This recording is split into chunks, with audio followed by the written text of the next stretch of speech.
여러분들 오늘 본문 말씀의 제목이 뭐죠? 다 같이 한번 제목 한번 이야기해 볼까요? 시작. 불가능이 없으신 하나님. 네, 불가능이 없으신 하나님. 자, 사무엘서는 조금 특이한 문학적 구조를 좀 가지고 있어요. 어떤 문학적 구조냐면요.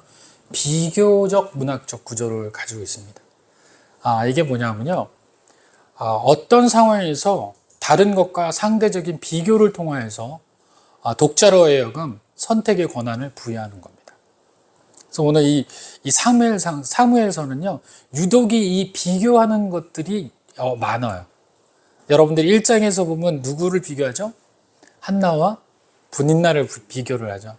그래서 한나의 신앙을 통해서 우리가 우리의 신앙들을 간접 경험하고 또 비추어 봐서 또 우리의 신앙들을 바꾸어가고 또 이루어가는 그런 모습들이 좀 있는 거예요. 거기서 조금 더 나아가면요, 또 누굴 이야기하냐면요, 사무엘과 엘리 대제사장의 자녀들을 또 비교를 합니다. 그래서 어떤 것이 옳은 믿음이냐, 또 어떤 것이 하나님 앞에 쓰임받는 믿음인지 그것을 보여주기도 합니다. 그리고 좀 더 나아가면요, 또 사무엘과 엘리 대제사장의 대립에 대한 부분들이 또 나오게 돼요. 그리고 연이어 나오는 게 누구냐면요, 바로 사울 왕과 다윗 왕에 대해서 이야기가 나오고요. 또 그보다 조금 앞선 것이 바로 오늘 사울 왕과 그의 아들 누구죠? 요나단에 대해서 이야기를 하고 있는 겁니다.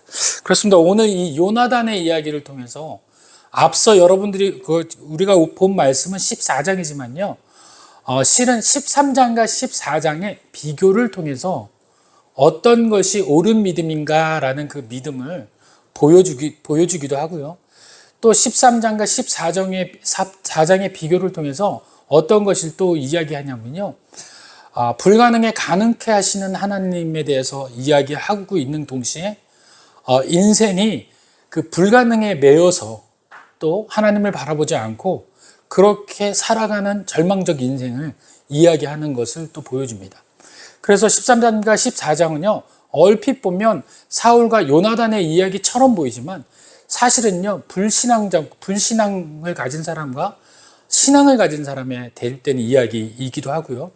또 신앙을 가지고 있는 사람이기도 하지만 그 신앙을 가지고 있는 사람의 믿음에 대한 비교이기도 한 거예요. 그래서 오늘은 이 14장을 통해서 여러 가지 우리들에게 이야기하는 것이 굉장히 많은데 오늘 이 말씀을 통해서 서로 은혜 받고 돌아가시는 귀한 시간 되시길 간절히 축원드립니다.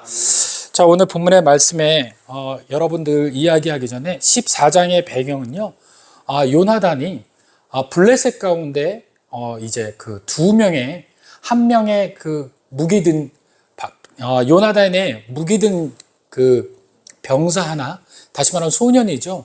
그러니까 그 무기든 병사는 싸움에 능한 친구도 아니고 그렇다고 해서 무언가 특별한 친구가 아니에요.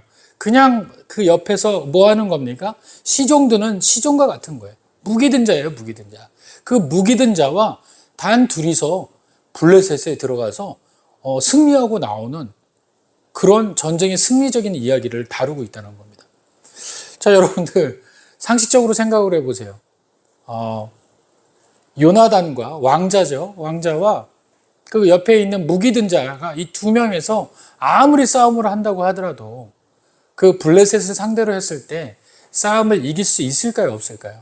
우리의 생각으로, 이성적인 생각에서는 어렵습니다. 어려워요. 그런데 왜 요나단은 이 이성적으로도 가능하지 못한, 현실적으로도 가능하지 못한 일들을 무엇에 의지하여 가게 됐냐는 거예요. 여기서 이제 본질적인 것은 하나님을 의지하고 갔다라고 이야기하는데, 하나님을 의지하고 가기 전에 분명히 그 어떤 것이 요나단의 믿음을 그렇게 만들어 갔었던 거예요.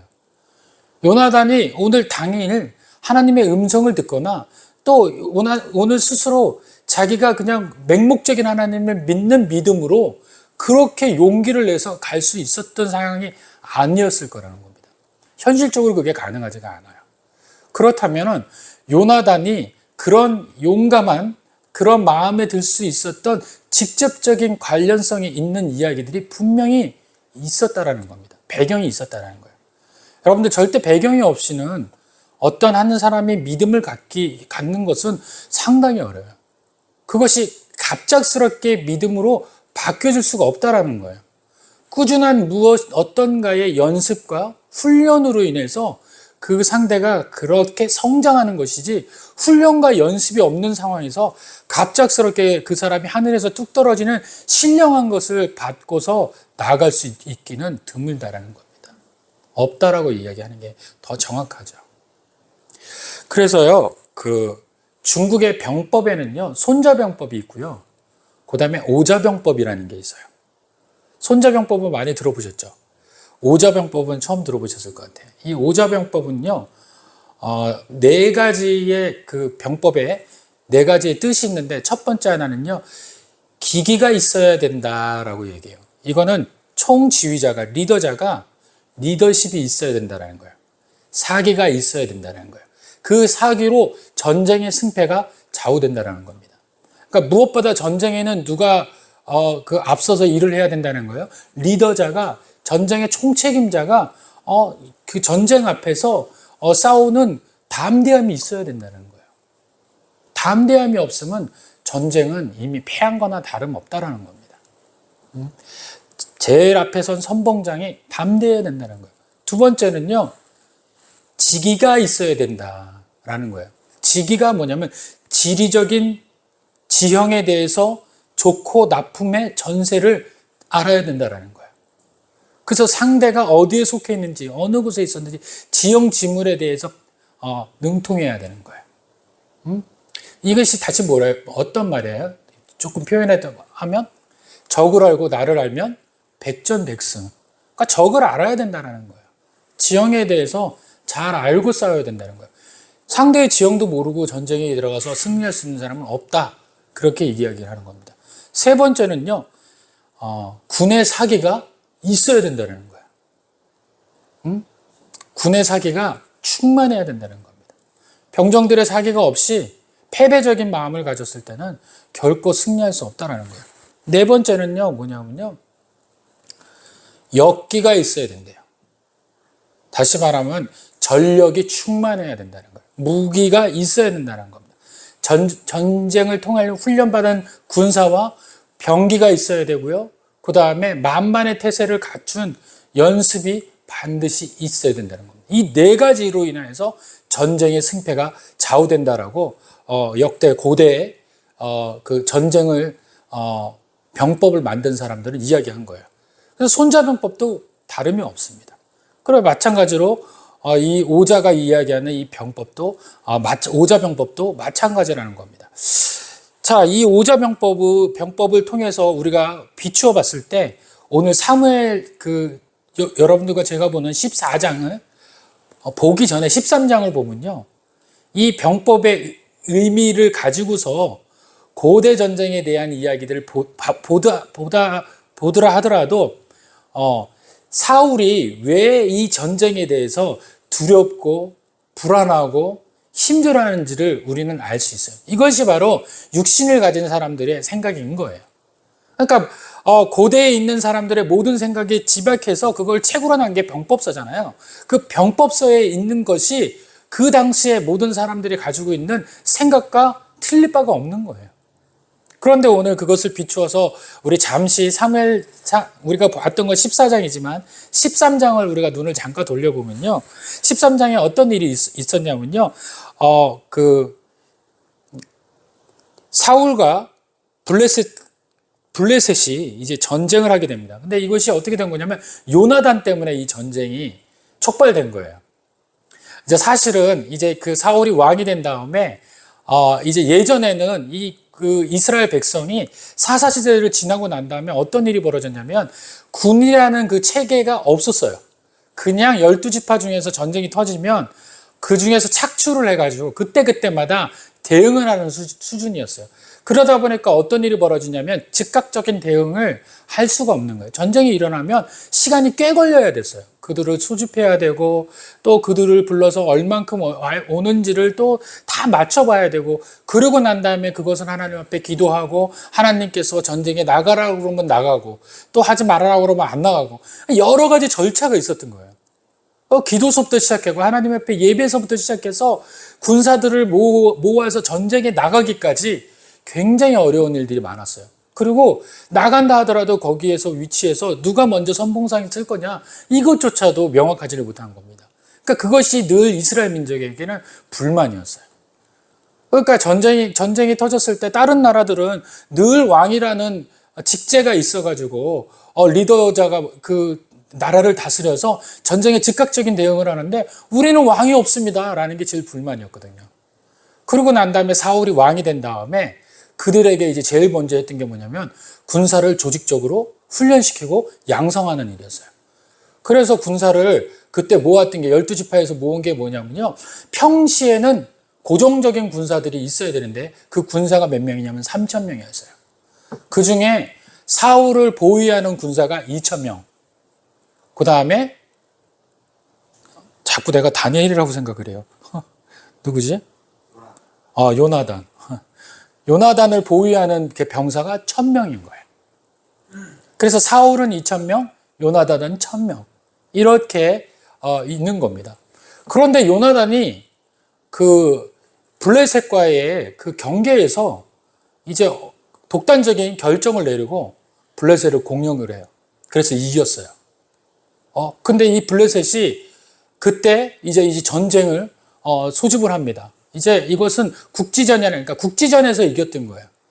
단적 전쟁에서는 이겼는데 단기 전쟁에서 이긴 거예요. 그러니까 잠깐 그 주위에 있는 그 군사력을 이제 무력화시킨 거겠죠. 그러다 보니까 이제 블레셋이 도저히 안 되겠는 겁니다. 이건 전면전으로 가야 되는 상황이 생긴 거예요. 그도 그럴 것이 뭐냐면요. 그 당시까지만 해도 블레셋에 조공을 바친 게 이스라엘 민족이었다고요. 이스라엘이었단 말이에요.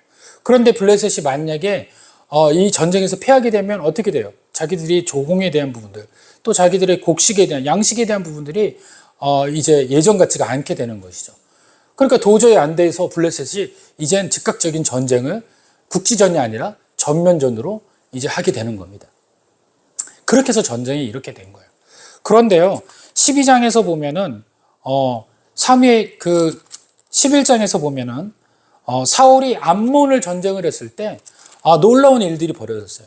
어떤 일이 벌어졌냐면, 사울이 암몬이랑 전쟁을 할 때, 그 당시 처음 왕이 되자마자 하나님 앞에 신령한 은혜로, 하나님 앞에 겸손함으로 나갔더니, 하나님께서 그 전쟁에 대한 마음을 허락하시는데, 그 많은 백성들이 모일 때, 사울의 그 성품과 외모를 보고서 백성들이 모인 것이 아니라 사울에게 임한 성령의 은혜를 통하여서 사울의 목소리를 듣고 또 사울이 이야기하는 연설을 듣고 그들의 마음이 바뀌어지는 사건이 있었던 거예요. 그래서 사무엘상 11장에 보면 11장에 이렇게 이야기합니다. 7절에 6절에부터 이렇게 얘기해요. 사울이 이 말을 들을 때 하나님의 영이 크게 감동되어서 그의 노가 크게 일어나 한 결의 소를 잡아 각을 뜨고 전령들의 손으로 그것을 이스라엘 모든 지역에 두루 보내어 이르되 누구든지 나와서 사울과 사무엘을 따르지 아니하면 그의 소들도 이와 같이 하리라 하였더니 여호와의 두려움이 백성에게 임하매 그들이 한 사람같이 나온지라. 암몬이랑 전쟁을 할 때 그 사울이 그 하나님의 마음에 감동되어서 선포하고 소 한 마리를 잡아서 만약에 너희들이 여호와의 전쟁을 하지 아니하면 이 죽은 소들처럼 너희들의 소들도 다 이렇게 될 것이야 라고 이야기하니까 그들의 그 이야기의 그 본질적 두려움이 뭐에 대한 두려움이에요? 소를 죽이고 살리고에 대한 두려움이 아니라 하나님에 대한 감동의 두려움으로 인하여서 다 전쟁터에 나왔더라는 거예요. 그래서 그 전쟁으로 인하여서 암몬을 크게 승리한 사울이었어요. 그래서 이 사울이 그때 그 은혜, 그 감동적인 것이 여전히 남아있다라고 착각을 합니다. 그러고 난 다음에 하나님께서 왕이 되면 해야 될 일들을 주셨어요. 어떤 거냐면 왕은 왕의 직무를 해야 되고 그 다음에 또 제사장은 제사장의 직무를 해야 되고 또 사무엘은 사무엘의 직무를 해야 되는 거예요. 사무엘의 직무가 뭐예요? 하나님의 말씀을 들어서 왕에게 전달하고 또 왕은 그 사무엘과 영적 교감을 통해 가지고 그 백성들을 다스리는 것이 사무엘의 직무예요. 왕의 직무만 하면 되는 거였어요. 백성들을 다스리고 하나님의 말씀대로 사는 것이 왕의 직무입니다. 실제적으로 직제가 왕이 전부인 것 같이 보이지만 실제적인 이스라엘 직제는 누가 최고인 거예요? 왕이 최고가 아니에요. 그 위에 하나님이 계신 거예요. 하나님이 통해서 통치하시는 것을 잠시 리더자를 세워서 그렇게 하는 거예요. 두 리더자를 세운 거예요. 왕이라는 리더자와 그다음에 사무엘이라는 리더자를 통해 가지고 이 땅을 다스리는 거예요. 총 책임자는 누구인 거예요? 하나님이신 거예요. 그런데 오늘 그 13장에서는 다른 견해를 가지고 있어요. 이 사무엘이. 어떻게 이야기합니까? 사무엘 13장 11절 한번 볼까요? 사무엘이 이르되 왕이 행하신 것이 무엇이냐 하니 사울이 이르되 백성은 내게서 흩어지고 당신은 정한 나라에 오지 아니하고 블레셋 사람은 믹마스에 모였음을 내가 보았으므로. 오늘 이 얘기는 뭐냐면요. 사무엘이 와서 예배를 통하여서 하나님의 말씀을 응답받고 그 다음에 전쟁에 어떻게 나갈 것인지를 결정지어야 되는데 결정짓는 그 시간을 기다리다가 8일이 1회가 지냈어요. 1회가 지나고 난 다음에 1회가 지냈음에도 불구하고 사무엘이 오지 않으니까 도저히 이거를 어떻게 할 수가 없는 겁니다. 그랬더니 사울의 눈앞에 제일 먼저 일어난 게 뭐예요? 블레셋이 막 모여들었는데 백성이 먼저 보여지는 않았을 거예요. 자기 눈에 제일 먼저 모였던 것은 블레셋에 있는 군대들이 정말 구름처럼 모이는 거예요. 여기서 이제 표현은 구름처럼 모였다고 그러는데 그 위압감이라는 것이 뭐냐면 자기의 백성들, 자기의 민족들을 보고 타인을 봤었을 때의 오는 두려움이었을 거예요. 자기가 가지고 있는 백성은 몇 명이에요, 원래는? 3,000명이에요. 그런데 오늘 다 도망가고 몇 명만 남았냐면 600명만 남았어요. 그러니까 사울의 입장에서는 어때요? 시간이 지나가면 지나갈수록 백성들이 그 두려움 때문에 도망갈 것이라는 거예요. 도망갈 것이라는 겁니다. 그러니까 그 인간적 두려움이 엄청나게 큰 거예요. 그리고 두 번째 두려움은 뭐냐면요. 영적 지도자가 안 계신 거예요. 사무엘이라는 분이 안 계신 거예요. 이 사무엘이 없으면 분명히 누군가 영적 지도자를 통해서 이 백성들을 영적인 은혜로 끌고 가서 하나님이 하실 거라는 걸 알려줘야 되는데 이게 막연한 거예요. 이 두려움이 엄청났을 거예요. 그렇다고 해서 자신이 또 그런 영적 지도자인데 그런데 이 사람은 지금 이 일을 했던 것이 뭐냐면요. 과거에 암몬이랑 전쟁을 했을 때 그 백성들이 자기가 선포한 것에 반응을 보였다는 것에 너무나 큰 자신감이 있는 겁니다. 자기에게도 분명히 사무엘과 같은 그런 그 은혜가 있다라는 거예요. 성령이 임했으니까. 그래서 자신이 사무엘이 해야 될 일들을 자기가 대신하여서 예배를 드려요. 하나님 받으시지 않으셨죠. 하나님은 그 직무에 대한 것들을 명확히 하시는 거예요. 그리고 난 다음에 뭐라고 얘기합니까? 백성들은 흩어졌다라는 표현이 나오게 되는 거예요.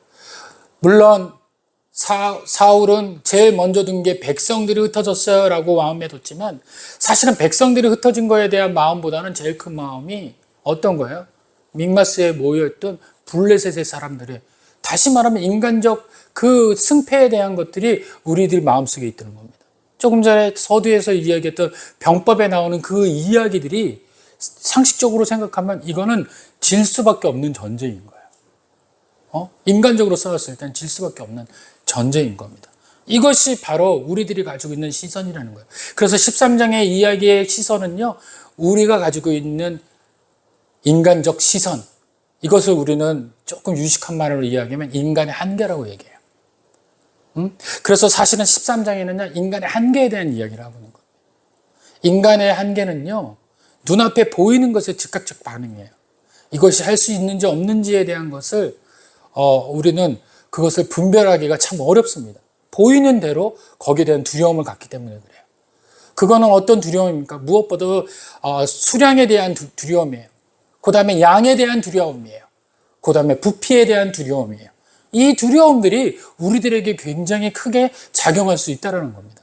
우리 생각을 무너뜨리고 또 우리 생각을 굳게 하는 것이 바로 이런 수치적인 그런 문제점들이 우리를 막아서고 있다는 겁니다. 그런데 14장은요, 전혀 다른 믿음의 눈을 이야기하고 있어요. 전혀 다른. 13장은요, 인간의 한계에 대한 이야기를 하고 있지만요, 14장은요, 인간의 한계를 이야기하고 있지 않아요. 어떤 거예요, 이야기가? 하나님의 불가능이 없으심을 이야기하고 있다는 겁니다. 그래서 오늘 이 말씀의 가장 큰 테마는요, 우리가 믿음에 있어서 무엇을 통해서 한계를 정할 것이냐, 아니면 하나님을 통해서 불가능이 없으신 하나님을 통하여 우리의 삶을 역전시킬 것이냐, 이거에 대해서 오늘 우리가 나누어야 되는 겁니다. 은혜를 나누게 되는 거예요. 왜 그렇다면 서두에 이야기했듯이 이 불가능이라는 한계를 왜 인간에게 하나님께서는 주셨을까요? 왜 인간들은 이 불가능이라는 것을 통해 가지고 우리 스스로가 넘어설 수 없는 어려움들을 겪어야만 하는 것일까요? 그것은요, 이 불가능을 통해서만 하나님을 발견할 수 있기 때문에 그래요. 불가능이라는 게 없으면 결코 하나님이라는 존재를 우리가 인식할 수가 없어요. 그래서 우리는 어떤 것을 통해서 하나님이라는 존재를 알 수 있냐면, 우리가 가지고 있는 이 한계성이라는 것을 통해서 하나님을 인지할 수 있고 하나님을 만질 수가 있는 겁니다. 하나님을 이해할 수가 있는 거예요. 그리고 하나님에게 의지할 수가 있는 거예요. 그래서 하나님은 이 한계를 주신 목적은 우리 인간을 통해서 스스로 할 수 없다라는 통해 가지고 스스로가 무너지게 하기 위해서 한계를 주신 것이 아니라, 그것을 통해서 하나님이 살아계심을 인정하고 기억하게 하시는 귀한 목적인지를 믿으시길 바랍니다. 이것이 은혜일까요, 아닐까요? 은혜라는 거예요, 은혜라는 거. 그래서 우리 앞에서 나와 있는 고난이라든지 그런 어려움들이 있었을 때는 우리는 이것이 우리에게 주는 가장 좋은 은혜의 방법인지를 깨달으셔야 돼요. 그런데 우리는 대부분 어떤 거예요? 인간적 한계를 통해서 이것이 불평으로 나가요. 이것을 왜 우리에게만 주시냐고. 왜 이것을 넘어설 수 없는 어려움들을 우리에게 허락하시냐고. 이 문제에만 우리가 가득 매몰되어 있다는 거예요. 그러나 그 문제 안에는 하나님께서 문제에 주신 목적을 우리가 기억해내라고 하시는 하나님의 음성이 가게에 덧붙여 있음을 기억하셔야 돼요. 하나님은 그 문제를 통해서 문제에 대해 계신 하나님, 다시 말하면은 그 문제를 통해서 하나님을 발견하기 원하시는 그 하나님의 그 깊은 뜻을 우리가 기억해내야 된다는 겁니다. 오늘 이 본문이 14장에서 이 요나단이 첫 번에는 우리가 그 하나님께서 주셨던 이 한계를 통해서 하나님을 기억해내고 또 발견해내서 우리가 그 여러 가지 문제와 어려움들을 이겨낼 수 있는 방법을 찾는 것이 첫 번째 은혜라면요, 두 번째는요, 그 요나단이 어디에서부터 하나님을 믿을 수 있는 믿음을 끌어다 줬느냐가 중요해요. 우리 성도들은요, 한계가 있으면요, 그 한계 앞에서 머뭇거리고 또 그 한계 큰 걸로 인하여서 두려워하고 그것으로 우리가 어려워하는 것으로 그치는 경우들이 많아요. 그런데 요나단은 반대의 일들을 했다라는 거예요. 분명히 사울과 요나단 중에서 누가 더 이 한계에 대한 어려움이 컸을까요? 누가 더 책임자인가요? 왕이 더 책임자인 거예요. 왕자는요, 왕 다음에 책임을 가질 수 있는 거지만 왕자가 왕만큼 그 책임을 분배해가지고 가질 수 있는 것은 아니라는 거죠. 이 땅의 이 당시에 이 왕으로서의 그 권한은요, 절대적인 거예요. 그렇기 때문에 왕자가 이 왕만큼 그 부담감을 가질 수 있다라고 보지는 않습니다. 그런데 오늘 이 사울은요, 그런 부담감 속에서 뭔가 잃어버리고 있는 것이 있었던 거예요. 그런데 반면에 요나단은요, 그 잃어버린 것을 가득 채워서 오늘 14장에 그 일들을 진행을 해요. 그런데 이 14장의 이야기가 사실은 13장과 14장의 우리들이 이야기를 통해서 우리가 우리가 이해할 수 있고 또 그 이야기를 이 두 사건을 봤을 때에 좀 더 우리가 우리 같은 이야기다라고 이해할 수 있는 그 이야기는 13장이 더 가까워요. 그렇죠? 그 한계가 우리이기 때문에. 14장을 보면요. 조금 거부감이 느껴지는 경우들이 있어요. 말이 좀 안 돼요. 두 사람이, 그렇죠? 아무 저거 없이 전쟁에 나갈 수 있다? 여러분들 다시 한번 14장을 한번 살펴보면 그것이 더 구체화될 수 있습니다. 자, 보니까 14장 2절에 보니까 첫째로는요, 함께한 백성이 600명가량이었다라는 거예요. 병력수에 대해서 차이가 엄청났다라는 걸 다시 한번 재강조합니다. 지금 14장의 그 이야기는 뭐냐면, 그럼에도 불구하고 요나단이 하나님을 붙잡고 승리했다라는 이유를 설명하기 위한 장치예요. 600명이라는 거예요. 한계적 상황이죠. 두 번째, 3절에 보니까 에봇을 입고 거기에 있었으니, 거기에 있었다라는 것은 지금 요나단과 있지 않고 이미 떨어져 있는 관계죠. 그리고 거기에서 그들의 영적 그런 부분들에 대해서 불안한 심리들을 자꾸 나열을 하고 있어요. 이것을 아무리 제사장이 있고 에봇을 입고 뭘 해도 뭐가 없다라는 거예요, 지금. 하나님의 임재가 없다라는 거예요. 하나님의 임재의 상징이 누구예요? 사실은 사무엘이에요, 사무엘.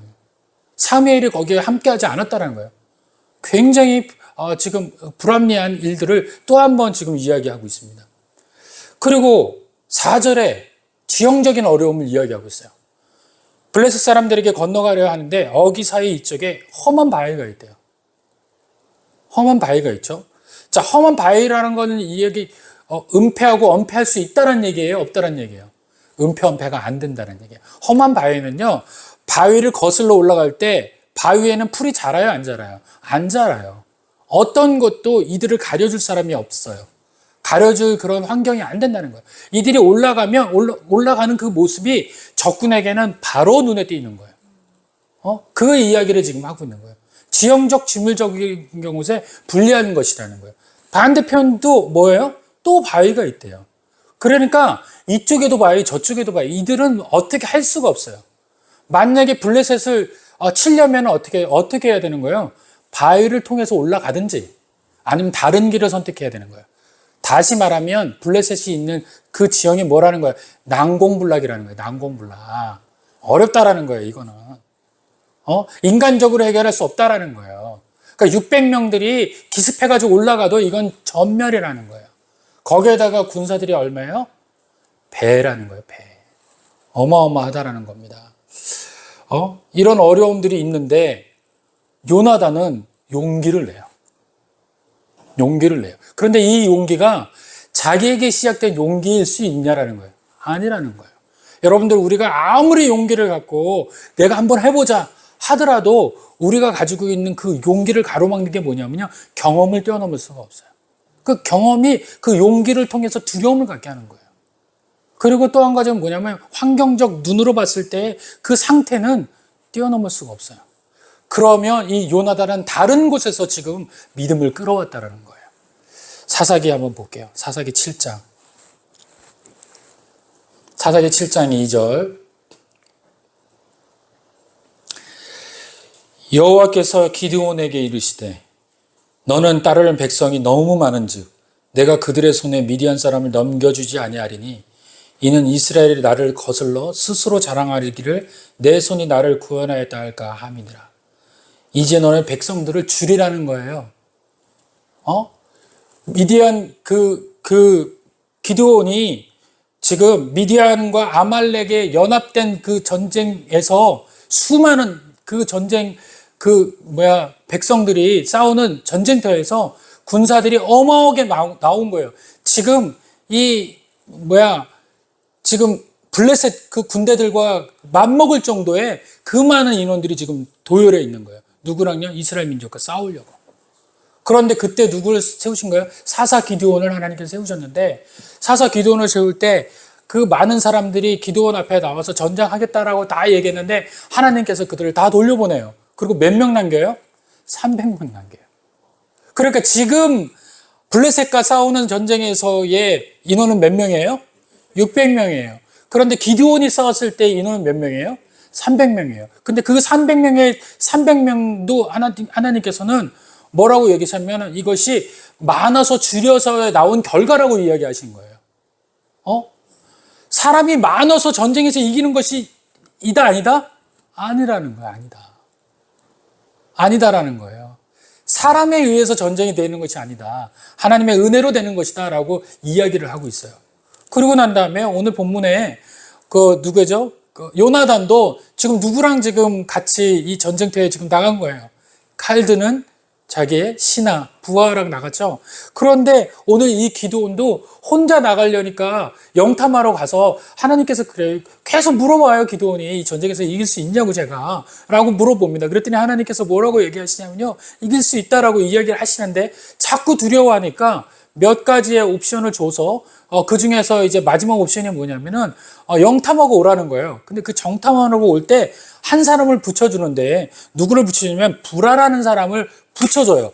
그런데 정확히 하나님께서 지금처럼 요나단에게는 아무 말씀도 안 하시는 그런 관계가 아니라 기드온에게는 명확하게 얘기합니다. 네 부하 부라를 데리고 가라는 거예요. 정확히 누구인지도 집어서 데려가라고 그러는 거예요. 그래서 이 기드온은 거기에 대해서 더 자신감을 가졌습니다. 아무나 데려가 이 얘기가 아니라 그 중에 누구를 꼭 집어서 데려가. 이름까지도 알고 계신 하나님의 능력을 경험 삼아서 내려가서 정탐하고 와서 정탐의 이야기들로 인하여 승리하게 돼요. 전쟁을. 완전히 초토화시키게 됩니다. 그것도 말도 안 되는 그 상태에서 전쟁을 이긴 거예요. 그러니까 오늘 지금 이 요나단은 지금 어디에다 끌어다 쓴 거예요? 그 믿음을. 바로 기드온에 대한 믿음을 끌어다 쓴 거예요. 사사시대의 끄트머리에 있는 그 순간에 요나단은 기드온과 함께 하셨던 하나님의 놀라우신 은혜를 기억해낸 거예요. 사람의 수가 많고 적음이 아닌 거예요. 기드온을 통해 가서도 이겼거든요. 그러면 중요한 건 뭐예요? 하나님이 이 전쟁에서 하실 것이냐 마실 것이냐, 우리와 함께 하실 것이냐 아니하실 것이냐, 그게 더 중요한 거라. 할렐루야. 거기에 대한 믿음이 100% 가지고 있었던 거예요. 그러니까 그 믿음이 어떻게 된 거예요? 사사에서 구전되어 있는 이야기들, 또 부모들 통해서 할아버지들, 선조들을 통해서 내려온 이야기들을 요나단은 계속 듣고 믿음으로 세운 거예요. 믿음의 방향성을 세운 거예요. 하나님과 함께 하신다면 이게 어렵지 않다. 왜? 기드온도 이겼잖아. 그런데 우리도 이길 것이다. 그래서 오늘 본문에서 하나님에게 그 담대함을 이야기하면서 하나님을 시험한 것은 아니지만 하나님의 의도를 확인하게 되는 그런 이제 상황들을 맞이하게 됩니다. 6절에 보니까 이렇게 얘기해요. 여호와께서 우리를 위하여 일하실까 하노라. 여호와의 구원은 사람이 많고 적음에 달리지 아니하였느냐. 사람의 많고 적음에 달려있지 아니하냐. 다시 말하면 하나님은 한계가 없으시다는 거예요. 한계가 없으시다. 할렐루야. 하나님 한계가 없으시다는 거예요. 이것을 똑같이 말한 사람이 한 명 더 있어요. 누구냐면 여러분들 사무엘상 17장 47절 다윗입니다. 골리앗과 전쟁을 하는데 이렇게 얘기해요. 또 여호와의 구원하심이 칼과 창에 있지 아니함을 이 무리에게 알게 하리라. 바뀐 거예요. 요나단은 뭐라고 얘기했어요? 많고 적음이다라고 얘기했지만 오늘 이 다윗은 뭐라고 해요? 칼과 창에 있지 않다라는 거예요. 무게에 있지 않다라는 거예요. 그리고 뭐라고 이야기하는지 아세요? 전쟁은 여호와께 속했다라고 이야기합니다. 할렐루야. 정말 알고 있는 것은 뭡니까? 이 한계의 상황이 여호와께 속해 있다라는 거예요. 우리가 가지고 있는 인간적 한계가 여호와께 속해 있다라는 걸 아는 사람이면 우리는 승리할 수 있다라는 걸 믿으시길 바랍니다. 불가능이 없으신 하나님이 오늘 이 본문의 은혜를 통해서 불가능이 가능으로 바뀌고, 또는 이 불가능이 없어졌던 것들, 불가능할 수밖에 없는 이 한계적 상황을 하나님께서는 그것을 해결하십니다. 놀라운 것을 해결하셨어요. 그런데 이 불가능이 해결 안 되는 경우가 있어요. 불가능이 없으신 하나님을 불가능이 있으신 하나님으로 만드는 경우가 있어요. 그게 뭐냐면 바로 우리의 한정적 사고라는 거예요. 우리의 믿음이, 우리의 불신앙이 그 불가능이 없으신 하나님을 불가능 있으신 하나님으로 만든다는 얘기예요. 하나님 스스로는 불가능이 없습니다. 그러나 누가 그 불가능하게끔 만드는 거예요? 우리의 믿음이 그렇게 만든다는 거예요. 하나님이 일하실 수 있는 이야기들을 하나님은 할 수 없어로 만들어버리는 거예요. 평화시키는 거예요. 그게 누굽니까? 바로 사탄인 거예요. 사탄이 우리들에게 생각을 넣어서 아니야, 이것은 절대로 하나님이 할 수 없어. 가능할 수 있는 그 하나님의 놀라운 능력을 한계적 하나님으로 제한해버리는 겁니다. 그래서 불가능에 대한 상대적인 그 반대 이야기는 제한하다라는 거예요. 제한하다. 그래서 오늘 우리는 하나님을 제한하지 않기를 원합니다. 오늘 우리 그 제한하지 않게 하는 것은 어떤 것이 필요해요? 믿음이 필요해요. 믿음이 원동력이 돼야 돼요. 믿음이 원동력이 돼야 된다. 그럼 이 믿음을 어떤 형식으로 하나님 앞에 가능으로 바꿀 수 있느냐? 그것은 하나님과 교제밖에 없어요. 하나님과 교감밖에 없습니다. 하나님과 함께하는 그 순간 시간들이 많으면 많을수록 하나님의 놀라우신 은혜를 우리의 삶 가운데서 드러낼 수 있음을 믿으시길 바랍니다. 또 한 가지는 뭐냐면 하나님은요, 그 불가능이 없는 것은 확실하고 또 그 말씀 가운데서 명확하게 설명하고 계세요. 그런데 이 불가능이 없는 것을 우리를 통해서 역사하시잖아요. 하나님께서 우리를 통해서 역사하시는데 굉장히 중요한 그 역사적 사실 배경에서는 하나님께서 인간을 사용하신다라는 거예요. 그래서 오늘 요나단에게는 누굴 붙여요? 한 친구를 붙이잖아요. 그런데 그 친구가 뭐라고 얘기를 하는지 아세요? 7절에 무기를 든 자가 그에게 이르되 당신의 마음에 있는 대로 다 행하여 앞서가소서 내가 당신과 마음을 어떻게 합니까? 같이 하여 따르리이다. 여러분들 오늘 우리가 믿음에서 승리하려면요, 이 믿음의 친구들이 필요한 거예요. 여러분들이 혼자서 이 믿음의 어려운 그 환경과 한계적 상황들을 이겨낼 수가 없습니다. 누가 통해 가지고 이겨내야 되는 거예요? 믿음을 함께 할 수 있는, 같이 하는 자들과 함께 이겨낼 수 있다라는 것입니다. 그래서 믿음의 친구들을 어디서 찾아야 되냐면 바로 교회에서 찾으셔야 돼요. 교회에서 찾으셔야 돼요. 교회에서 하나님을 바라보는 그 시선이 같은 시선으로 그렇게 하나님의 은혜를 사모할 때 결과적으로는 하나님의 그 불가능이 없으신 하나님의 놀라우신 능력이 우리의 삶 가운데 있게 될 줄 믿으시길 바랍니다. 그렇습니다.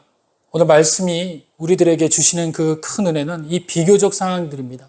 정말 하나님 앞에 놀라우신 은혜를 통해서 나갈 것이냐, 아니면 하나님을 제약해서 제한할 것인가. 불가능이 없으신 하나님의 하나님을 믿고 나가서 승리할 것인가? 아니면 우리의 불신앙으로 그 능력 있으신 하나님을 주저앉히실 것인가? 그것은 전적으로 우리의 믿음 때문이라는 것인 줄 믿으시길 바랍니다. 사랑하는 형제 자매들, 오늘 이 시간 우리들에게 주어진 은혜가 있습니다. 그것은 뭐냐면은 그런 하나님이 우리의 삶 가운데서 함께 하신다라는 거예요. 요나단이 기드온을 통해 가지고 그 믿음을 세워가서 사울과 같지 않는 그 믿음을 통해서 사울은 현실을 바라봤지만 요나단은 기드온이 가지고 있던 그 믿음의 실존을 바라보게 된 거예요. 그래서 하나님에 대한 놀라우신 것을 삶에 완전히 녹여내기 시작을 합니다. 온전히 바라보는 건 하나님 관점이었어요. 다시 말하면 시선이 완전히 틀렸다는 겁니다. 그래서 사울은요, 나중에 다윗과의 전쟁, 그 골리앗과의 전쟁, 블레셋에 다시 전쟁할 때도 사울은 여전히 그 시선이 어디에 있어요? 많고 적음에가 있었어요. 군사에가 있었어요. 그리고 칼과 창에가 있었습니다. 그런데 거기에 속했던 다윗은 또 뭐가 있어요? 칼과 칼에가 있지 않고 전능하신 하나님의 가야 있더라는 얘기예요. 그 반복적인 자기 아들 요나단과 반복적인 자기 신하 그 다윗의 그 이야기들을 계속해서 하나님 비교로 보여주신 이유가 뭡니까? 바로 우리들 삶 가운데서 불가능할 수 있는 모든 한계적인 그 상황을 우리가 알고 또 우리가 그것에 대해서 두려워하지 말고 무엇을 바라보는 거예요? 가능하신 하나님을 바라보라는 거예요. 그 가능하신 하나님에게 믿음으로 그 이야기할 때 또 한 가지 우리는 무엇을 바라보라는 겁니까? 기드온의 이야기를 기억하고 요나단의 이야기를 기억하고 다윗의 이야기를 기억해서 그것을 그들이 스스로가 믿음으로 삼았듯이 우리도 그것을 죄로 삼아서 우리가 불가능한 모든 관계 속에서도 주님만 바라보고 승리하는 믿음을 가지라고 오늘도 우리에게 주문하고 계신 줄 믿으시길 바랍니다. 이름의 형제 자매님들, 오늘 한 주간 동안에도 또 불가능의 여러분들 앞에 눈앞에 분명히 닥칠 것입니다. 그럴 때 여러분들은 무엇을 바라봅니까? 바로 기드온에 대한 은혜를 바라보고 요나단의 믿음을 바라보고 그 다음에 다윗의 승전보를 바라보시길 바랍니다. 그것을 통해서 영원히 승리하게 하시는 예수 그리스도가 연결되어 있다는 걸 기억하셔야 돼요. 인간 스스로도 주님만 바라보고서도 승리했는데 예수님이 오셔서 우리들에게 나만 보라고 하잖아요. 내가 길이요 진리요 생명이다라고 말씀하시지 않습니까? 그 말씀을 오히려 전적으로 믿고 말씀을 붙잡고 나가면은 우리 앞에 놓여 있는 모든 어려움과 고난과 역경이 주님의 은혜로 승리하게 되는 승전보의 이야기로 바뀌게 될 줄 믿으시길 바랍니다. 기도하겠습니다.